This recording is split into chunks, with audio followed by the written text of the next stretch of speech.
Nalazimo se u trening bunkeru Mirka Filipovića nakon njegove nove velike pobjede. Mirko, je zadovoljstvo te bilo gledati u Saitami, pretpostavljam posebne emocije. Je, i meni je bilo zadovoljstvo nastupiti, stvarno je bilo prekrasno ovaj puta i kao u zlatnom do vremena Prajda, sve je bilo isto sličan, onaj stage, njihov način na koji oni to rade, isti staf, najavljivačica, ona legendarna, stvarno je bilo prekrasno. Osjećao sam se kao nikad do sad u karijeri. Najavio si da ako borba protiv Njunga ode u parter, da će biti brzo gotovo, to si i ostvario. Jesam. Mislim, ruku na srce ne treba se tu sad glorificirati radi ove pobjede, realno Njung, ja usprkos, to je 11 godina mlađi, praktički čovjek je u naponu snage s 31 godinom, što je teži od mene 10 kilograma i nije on protivnik od kojeg bi ja trebao zazirati, iz pobjeda s kojom bi se trebao nešto previše kititi, da budemo na čisto. Ali nakon godinu i pol dana pauze mi je ovo dobro, jedno lijepo zagrijavanje. Je li taj show bio planiran da pozoveš Vanderleja ili je to onako spontano bilo? Pa gledajte, ništa se to ne događa spontano na takav način. Jel? Zapravo je sve to zakuhao Vanderlej sa svojim prozivanjem na onoj pre-press konferenciji koja je bila ljetos, kojim je ničim izazvan sam izazvao i rekao da on želi se upravo sa mnom boriti, što je naravno organizatoru super došlo i naravno su mi sugerirali da mi ne bi bilo loše da se prozove Vanderlej. Znate sami da ja to nikad ne bi radio kad sam ja prozivao kojeg borca i tako dalje. Jeste popričali poslije, bila je konferencija za medije, dan poslije ako se ne varam. Sa Vanderlejom sam popričao? Ne, nismo pričali. On se odmah prebaci u nekakav svoj ratnički mod, ne želi me vidjeti ni mrtvog. Takav je valjda. Znači imamo trilogiju Vanderlej Silva Krok Cup 29. prosinca. Tako je.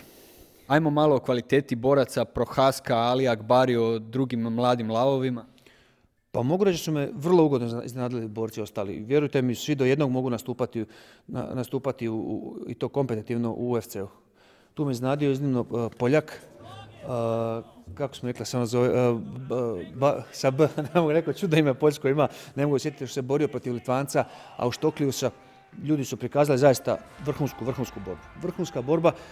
Prvi put sam za tog Poljaka vidio, prvi put sam i čuo, prvi put sam ga gledao, ali zaista dečko je top borac. Tu je vredi istaknuti naravno Ali Akbarija, koji je dvostruki svjetski prvak u hrvanju grčko-rimskim stilom, što samo za sebe dovoljno govori. Navodno nova velika nada MMA koji trenira s Mark Huntom, koji je njegov štićenik.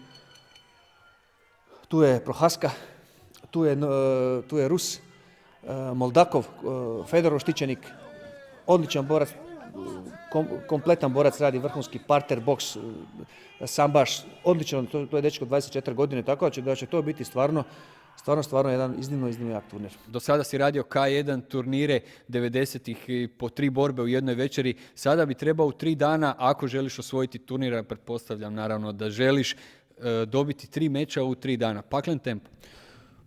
Pa mislim da svi učesnici žele osvojiti taj turnir, tako naravno i ja. Biće jako teško. Čak ja bi se sudio reći da bi bilo lakše da su 3 borbe u jednoj večeri, nego što su razdvojili 29. zbog ozljeda, jel? Jer dok je čovjek vruć ne osjeti se, ako neko ozlijedi stopalo ili ako udari neki middle kick, moram biti vrlo oprezan, ako udarim nekakav middle kick i noga mi natekne. Ja ta 2 sata, prva 2 sata, 3 sata, tu večer neću tako jako osjetiti.